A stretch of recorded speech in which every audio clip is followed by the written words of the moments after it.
ಪ್ರಿಯರಾದವರೇ, ಯೇಸು ಕ್ರಿಸ್ತನ ನಾಮದಲ್ಲಿ ನಿಮಗೆ ನನ್ನ ಪ್ರೀತಿಯ ವಂದನೆಗಳು. ಸಂತೋಷವಾಗಿದ್ದೀರಾ? ದೇವರಾದ ಯೇಸು ನಿಮ್ಮ ಮೇಲೆ ಬಹಳ ಪ್ರೀತಿಯನ್ನಿಟ್ಟಿದ್ದಾನೆ. ಪ್ರತಿನಿತ್ಯ ನಿಮ್ಮೊಟ್ಟಿಗೆ ಮಾತನಾಡುತ್ತಾ ಇದ್ದಾನೆ, ನಿಮ್ಮನ್ನು ಉತ್ಸಾಹಪಡಿಸುತ್ತಾನೆ, ಬಲಪಡಿಸುತ್ತಾನೆ, ಮುನ್ನಡೆಸುವಿಕೆಯನ್ನು, ಆಲೋಚನೆಗಳನ್ನು ಕೊಡುತ್ತಾ ಇದ್ದಾನೆ. ನೀವು ಭಾಗ್ಯವಂತರು, ಭಾಗ್ಯವಂತೆಯರು. ಹಾಗಾದರೆ ಪ್ರತಿನಿತ್ಯ ಯೇಸುವಿನೊಂದಿಗೆ ಮಾತನಾಡಬೇಕಲ್ಲ? ಇಂದು ಮುಂಜಾನೆ ನೀವು ಮಾತನಾಡಿದ್ದೀರಾ? ಪ್ರಾರ್ಥನೆಯಲ್ಲಿ ಆತನೊಂದಿಗೆ ಮಾತನಾಡಿದ್ದೀರಾ? ಸತ್ಯವೇದವನ್ನು ಓದುವಾಗ ಆತನು ಮಾತನಾಡುತ್ತಾನಲ್ಲ, ಅದಕ್ಕೆ ಅವಕಾಶ ಕೊಟ್ಟಿರಾ? ನಮ್ಮೊಂದಿಗೆ ಮಾತನಾಡುವ ಅದ್ಭುತವಾದ ದೇವರು. ಹಾಗಾದರೆ ನೀವು ದೇವರೊಂದಿಗೆ, ಯೇಸುವಿನೊಂದಿಗೆ ನಡೆಯುವಂಥ ಉನ್ನತವಾದ ಅನುಭವವನ್ನು ಯಾವಾಗಲೂ ನೀವು ಕಾದುಕೊಳ್ಳಬೇಕು. ದೇವರೊಂದಿಗೆ ಸೇರಿ ನಡೆಯುವಂಥ ಅನುಭವವನ್ನು. ಸರಿ, ಈ ದಿನದಲ್ಲಿ ನಿಮಗೆ ದೇವರೊಂದು ಮಾತು ಕೊಟ್ಟು ಮಾತನಾಡುತ್ತಾ ಇದ್ದಾರೆ. ಏನು ಎಂದು ಕೇಳಿದರೆ, ಯೆರೆಮೀಯ 32ನೇ ಅಧ್ಯಾಯ 17ನೇ ವಾಕ್ಯದಲ್ಲಿ, ಯಾವ ಕಾರ್ಯವೂ ನಿನಗೆ ಅಸಾಧ್ಯವಲ್ಲ. ದೇವರೇ, ನೀವು ಅದ್ಭುತಗಳನ್ನು ಮಾಡುವವರು, ಯಾವ ಕಾರ್ಯವೂ ನಿಮಗೆ ಅಸಾಧ್ಯವಲ್ಲ. ಅದ್ಭುತ ಅಂದರೆ ಏನು? ಬಹಳ ಅದ್ಭುತವಾಗಿದೆ, ಹೀಗೆಲ್ಲ ನಡೆಯುತ್ತದಾ ಎಂದು ಕೇಳುತ್ತಾರಲ್ಲ. ಅದ್ಭುತ ಅಂದರೆ ಪ್ರಕೃತಿಗೆ ಮೀರಿದಂಥ ಕಾರ್ಯ. ಹೀಗೆ ನಡೆಯುವ ಸಾಧ್ಯತೆ ಇಲ್ಲ, ನಿಮಗೆ ಹೇಗೆ ನಡೆಯಿತು ಎಂದು ಹೇಳುವಂತೆ ಕರ್ತನು ನಿಮಗೆ ಅದ್ಭುತವನ್ನು ಮಾಡುವನು. ಇದು ಅದ್ಭುತ ನಡೆದರೆ ಮಾತ್ರ ಸಾಧ್ಯ, ಇಲ್ಲಾಂದರೆ ಅಷ್ಟೇ ಎಂಬುದಾಗಿ ಹೇಳುತ್ತೀರಲ್ಲ. ಅದ್ಭುತವನ್ನು ಯೇಸು ನಿಮಗೆ ಮಾಡುವನು. ಒಮ್ಮೆ ಒಬ್ಬ ಸಹೋದರ ನನ್ನನ್ನು ನೋಡುವುದಕ್ಕೆ ಬಂದಿದ್ದಾಗ ಒಂದು ಅದ್ಭುತವಾದ ಕಾರ್ಯವನ್ನು ಹೇಳಿದರು. ಏನೆಂದು ಕೇಳಿದರೆ, ದಿಢೀರೆಂದು ಅವರಿಗೆ ಕಿಡ್ನಿಯಲ್ಲಿ ಒಂದು ಸಮಸ್ಯೆ.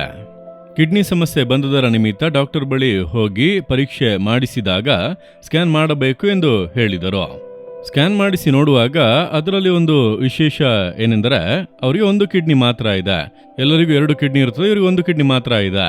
ಆ 1 ಕಿಡ್ನಿ ಈಗ ಬಾಧೆಗೊಳಗಾಗುತ್ತಾ ಇದೆ, ಹಾಳಾಗುತ್ತಾ ಇದೆ. ಇನ್ನು ಸ್ವಲ್ಪ ದಿನ ಬಿಟ್ಟರೆ ಅದು ಕೂಡ ನಿಷ್ಕ್ರಿಯವಾಗಿ ಬಿಡುತ್ತದೆ. ಆ ಒಂದು ಬಾಧೆ ಅವರ ಶರೀರದಲ್ಲಿ ಆರಂಭವಾಗಿದೆ ಎಂಬುದಾಗಿ ತಿಳಿದುಕೊಂಡರು. ಆಗಲೇ ಆ ಸ್ಕ್ಯಾನಿಂಗ್ ನೋಡಿ ಹೇಳಿದರು, ನಿಮಗೆ 1 ಕಿಡ್ನಿ ಮಾತ್ರ ಇದೆ, ಅಂದರೆ ಹುಟ್ಟಿನಿಂದಲೇ ಆ ಒಂದು ಕೊರತೆ ನಿಮ್ಮಲ್ಲಿ ಇದೆ. ಅದನ್ನು ಇವರು ಕಂಡು ಹಿಡಿಯಲಿಲ್ಲ, ಅವಶ್ಯಕತೆ ಬರದೇ ಇರುವುದರಿಂದ ತಿಳಿಯದು. ಈಗ ಈ ಸಮಸ್ಯೆ ಬಂದಾಗ ತಿಳಿಯಿತು, 1 ಕಿಡ್ನಿ ಮಾತ್ರ ಇದೆ, ಈಗ ಅದು ಕೂಡ ಬಾಧೆಗೊಳಗಾಗುತ್ತಾ ಇದೆ ಅಷ್ಟೇ ಎಂಬುದಾಗಿ. ಹೇಗಿರುತ್ತದಲ್ಲವ? ಆ ಸಮಯದಲ್ಲಿ ಅವರು ದೇವರನ್ನು ಹುಡುಕಿದರು. ಯೇಸು ನನಗೊಂದು ಅದ್ಭುತ ಮಾಡಬೇಕು, ಅತಿಶಯ ಮಾಡಬೇಕು ಎಂದು ಕೂಟದಲ್ಲಿ ಬಂದು ಭಾಗವಹಿಸಿ ಅವರು ಯೇಸು ನೋಡಿ ಕಣ್ಣೀರಿನಿಂದ ಪ್ರಾರ್ಥಿಸಿದರು. ಯೇಸುವೆ, ಒಂದೇ ಒಂದು ಕಿಡ್ನಿ ಮಾತ್ರ ಇದೆ, ಆ ಕಿಡ್ನಿ ಕೂಡ ಈಗ ಬಾಧಿಸಲ್ಪಡುತ್ತಾ ಇದೆ, ನನಗೊಂದು ಅದ್ಭುತ ಮಾಡಿ ಎಂದು ಕಣ್ಣೀರಿನಿಂದ ಆಸಕ್ತಿಯಿಂದ ಪ್ರಾರ್ಥನೆ ಮಾಡಿದರು. ದೇವರ ಕರವು ಮುಟ್ಟಿತು. ಈಗ ಕಿಡ್ನಿಯ ಸಮಸ್ಯೆ ಎಲ್ಲ ನೀಗಿ ಹೋಗಿದೆ. ಈಗ ಮುಂಚೆ ಇದ್ದಂಥ ಆ ಸಮಸ್ಯೆಗಳು ಯಾವುದು ಕೂಡ ಇಲ್ಲ. ಪುನಃ ಡಾಕ್ಟರ್ ಬಳಿ ಹೋಗಿ ನನ್ನನ್ನು ಪರಿಶೋಧನೆ ಮಾಡಿರಿ, ಮುಂಚೆ ಇದ್ದಂತೆ ನನಗೆ ಏನೂ ಇಲ್ಲ, ನನ್ನ ಶರೀರದಲ್ಲಿ ನಾನು ಬದಲಾವಣೆ ನೋಡುತ್ತಾ ಇದ್ದೇನೆ ಎಂಬುದಾಗಿ. ಮತ್ತೊಮ್ಮೆ ಸ್ಕ್ಯಾನಿಂಗ್ ಮಾಡಿ ನೋಡುವಾಗ ಡಾಕ್ಟರ್ಗಳಿಗೆ ಏನೂ ತಿಳಿಯಲಿಲ್ಲ. ಯಾಕೆಂದರೆ ಈಗ 2 ಕಿಡ್ನಿಗಳು ಇವೆ. ಒಂದು ತಾನೇ ಇತ್ತು, ಮುಂಚಿನ ರಿಪೋರ್ಟ್ ಕೂಡ ಅಲ್ಲೇ ಇದೆ, ಹೊಸ ರಿಪೋರ್ಟ್ ಕೂಡ ಇದೆ. ಇದರಲ್ಲಿ 1 ಮೂತ್ರಕೋಶ, 1 ಕಿಡ್ನಿ ತಾನೇ ಇದೆ. ಈಗ 2 ಎಲ್ಲಿಂದ ಬಂದಿತ್ತು? ದೇವರು ಉಂಟು ಮಾಡಿದರು. ಕ್ರಿಯೇಟಿವ್ ಮಿರಾಕಲ್, ಉಂಟು ಮಾಡುವಂತ ದೇವರು. ಇದು ಅತಿಶಯ, ಡಾಕ್ಟರ್ಗಳಿಗೆ ಅತಿಶಯ. ಒಂದು ಅಂಗ ಇದೆ, ಅದು ಬಾಧಿಸಲ್ಪಟ್ಟರೆ ಅದು ಗುಣವಾಗುವುದಕ್ಕೆ ಚಿಕಿತ್ಸೆ ಕೊಡುವರು. ಆದರೆ ಇಲ್ಲದೇ ಇದ್ದಂಥ ಅಂಗ ಈಗ ಹೇಗೆ ಉಂಟಾಯಿತು? ಇದುವೇ ಪ್ರಕೃತಿಗೆ ಮೀರಿದಂಥ ಅದ್ಭುತ. ಇಂತಹ ಎಷ್ಟು ಅದ್ಭುತಗಳ ನನ್ನ ಸೇವೆಯ ಮಾರ್ಗದಲ್ಲಿ ನಾನು ನೋಡಿದ್ದೇನೆ.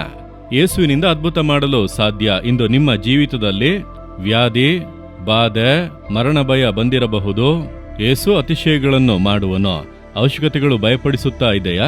ಸಮಸ್ಯೆಗಳು ನಿಮ್ಮನ್ನು ಹಿಂದಟ್ಟುತ್ತಲೇ ಇದೆಯಾ? ತಪ್ಪಿಸಿಕೊಳ್ಳಲು ಮಾರ್ಗವೇ ಇಲ್ಲ ಎಂದು ಕಂಗಾಲಾಗುತ್ತೀರಾ? ಒಂದು ಅದ್ಭುತ ನಡೆದರೆ ಮಾತ್ರವೇ ಎಂಬುದಾಗಿ ಅಂದುಕೊಳ್ಳುತ್ತಾ ಇದ್ದೀರಾ? ಅದ್ಭುತವನ್ನು ಯೇಸು ಮಾಡುವನು. ಆತನಿಗೆ ಅಸಾಧ್ಯವಾದ ಕಾರ್ಯ ಯಾವುದೂ ಕೂಡ ಇಲ್ಲ.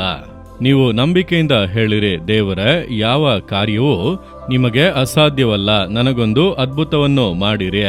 ಈ ಕಾರ್ಯದಲ್ಲಿ, ನನ್ನ ಮಕ್ಕಳ ಕಾರ್ಯದಲ್ಲಿ, ಕುಟುಂಬದ ಕಾರ್ಯದಲ್ಲಿ, ಸೇವೆಯ ಕಾರ್ಯದಲ್ಲಿ, ನನ್ನ ಬಿಸ್ನೆಸ್ನಲ್ಲಿ, ಸೇವೆಯಲ್ಲಿ, ಕಾರ್ಯದಲ್ಲಿ ನನಗೊಂದು ಅದ್ಭುತ ಮಾಡಿರಿ ಎಂಬುದಾಗಿ ಕೇಳಿರಿ.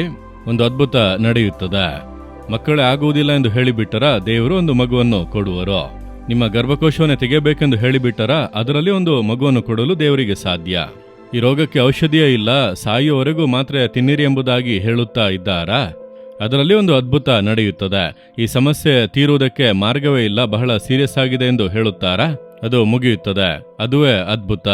ನಿಮಗೆ ಮಾಡುತ್ತಾರೆ. ನೀವು ನಂಬುತ್ತೀರಾ? ಹಾಗಿದ್ದರೆ ಹೃದಯದಲ್ಲಿ ಕೈ ಇಟ್ಟುಕೊಂಡು, ದೇವರೇ, ಯಾವ ಕಾರ್ಯವೂ ನಿಮಗೆ ಅಸಾಧ್ಯವಲ್ಲ ಎಂಬುದನ್ನು ನಾನು ನಂಬುತ್ತೇನೆ. ನಮಗೆ ಈ ಕಾರ್ಯದಲ್ಲಿ ಒಂದು ಅದ್ಭುತವನ್ನು ಮಾಡಿರಿ. ನಾನು ನಂಬಿಕೆಯಿಂದ ಒಂದು ಅದ್ಭುತವನ್ನು ಎದುರು ನೋಡುತ್ತೇನೆ. ಯೇಸುವಿನ ನಾಮದಲ್ಲಿ ಆಮೇನ್, ಆಮೇನ್. Jesus redeem Kannada YouTube channel ಅನ್ನು ಸಬ್ಸ್ಕ್ರೈಬ್ ಮಾಡಿ. ಸಬ್ಸ್ಕ್ರೈಬ್ ಬಟನ್ ಕ್ಲಿಕ್ ಮಾಡಿ ಮತ್ತು ಬೆಲ್ ಬಟನ್ ಒತ್ತಿ. ಅನುದಿನ ಕಾರ್ಯಕ್ರಮದ ಮಾಹಿತಿ ಪಡೆಯಿರಿ.